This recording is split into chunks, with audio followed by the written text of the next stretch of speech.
Carta enviada dia 1º de setembro de 2006, localidade Ribeirão Preto, São Paulo, religião evangélica, idade 26 anos, escolaridade pós-graduação em andamento, profissão advogado. Antes de mais nada, gostaria de saber quais são as consequências que um padre poderia sofrer por ter ido a uma loja da maçonaria e lá ter proferido uma palestra, um sermão, como se estivesse na missa, como se estivesse uma parceria com a maçonaria. Outra coisa, não comece a descer o cacete em mim, pois me classifiquei evangélico por não concordar com a idolatria católica, mas atualmente não estou frequentando nenhuma igreja protestante ou evangélica, ou seja lá a denominação que você quiser dar. E do catolicismo, a única coisa que trago é o batismo, e só frequento a igreja católica quando há casamentos, mas somente vou à cerimônia do casamento como mero espectador e não participo dela ativamente. Sei que se eu morresse hoje, talvez não teria minha alma salva. O que eu quero é lhe fazer um desafio. Você diz que a igreja católica é a única certa, a única que pode levar à salvação ou ao céu,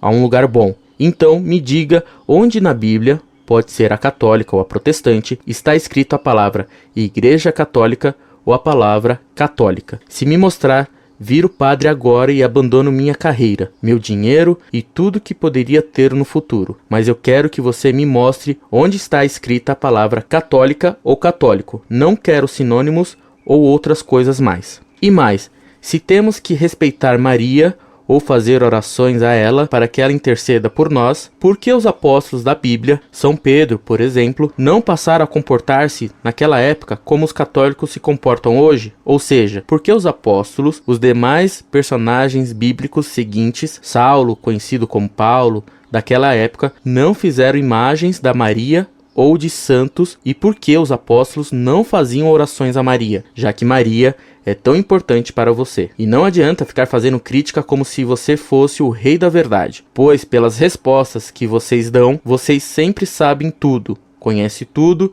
e não admitem erros. Cuidado! Vocês estão concorrendo com Deus? Quem é mais perfeito?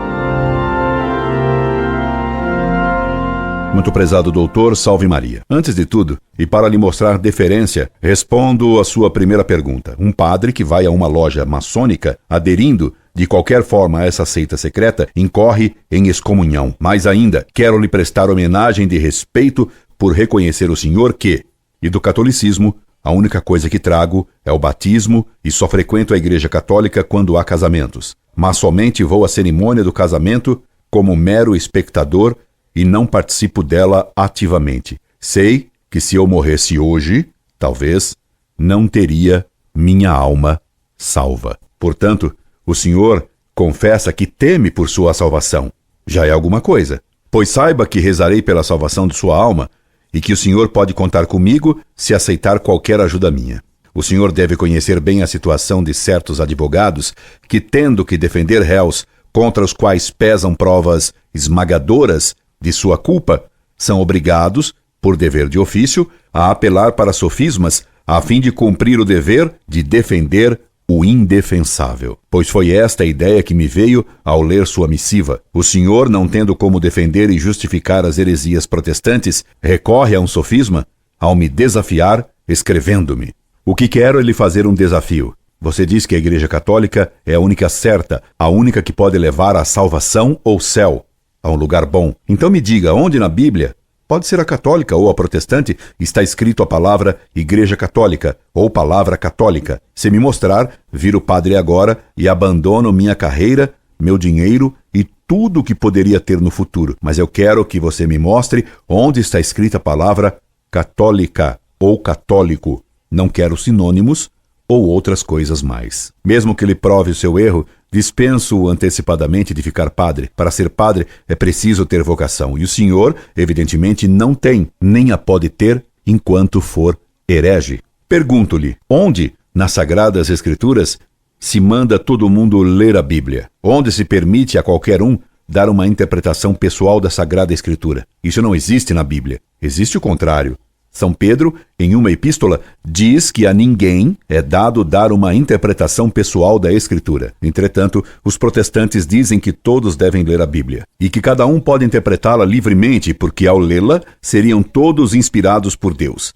Daí as incontáveis seitas protestantes com os nomes mais esdrúxulos. Cristo fundou uma só igreja, pois está escrito que há uma só fé e um só batismo. Essa igreja tem que ser una, santa, e por isso santificadora e apostólica. Mas tem que servir a todos, buscar a salvação de todos. A igreja de Cristo não pode ser só dos ricos ou só dos pobres, como defendem o semi-frei Beto e o ex-frei Boff. Ela não pode ser uma igreja só para os judeus, só para os brancos ou só para um povo. Cristo é o Redentor de todos os homens. Logo, a igreja que ele fundou tem que ser para todos, tem que ser universal. Ora, a palavra católica quer dizer universal.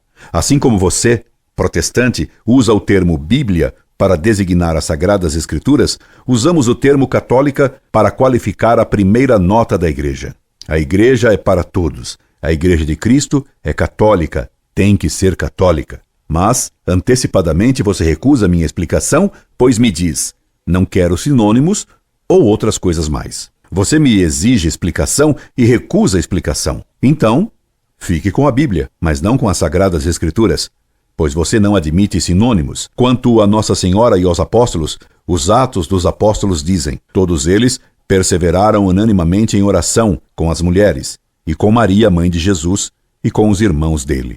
Atos capítulo 1, versículo 14. E o Senhor não leu que na cruz Jesus disse a Maria: mulher, eis aí o teu filho? Depois disse ao discípulo: filho, eis aí a tua mãe? E desta hora por diante a levou o discípulo para a sua casa. João capítulo 19, versículos 26 e 27. Vejo que você não aceita mais Nossa Senhora como sua mãe. Mas então, você não pode ser reconhecido por Jesus como filho ou discípulo amado de Cristo. Em 1531, quando Lutero fez milhões saírem da Igreja Católica para caírem na heresia protestante, Nossa Senhora apareceu em Guadalupe dizendo a um pobre índio: sou Maria, a mãe do Deus verdadeiro. E dizendo isso, ela respondia também aos hereges protestantes que recusam a ela como mãe. Recomendo-lhe que estude os milagres existentes na imagem da Virgem de Guadalupe. Talvez isso o convença e o converta. Senhor advogado, tire as consequências do que disse o senhor e do que lhe argumentei. Porém, o senhor tem razão em temer por sua salvação. A sentença do Supremo Juiz o ameaça. E porque o senhor não compreende até o valor de sinônimos, explico-lhe que a expressão Supremo Juiz significa Deus. E veja que não lhe desci o cacete. Só argumentei e lhe prometi minhas orações. E para terminar, quero advertir que não sou e nem pretendo ser rei da verdade, mas apenas quero ser um bem pobre servo dela, para servi-lo. Entende a diferença entre o lo e o lo? Incorde Jesus Semper, Orlando Fedeli.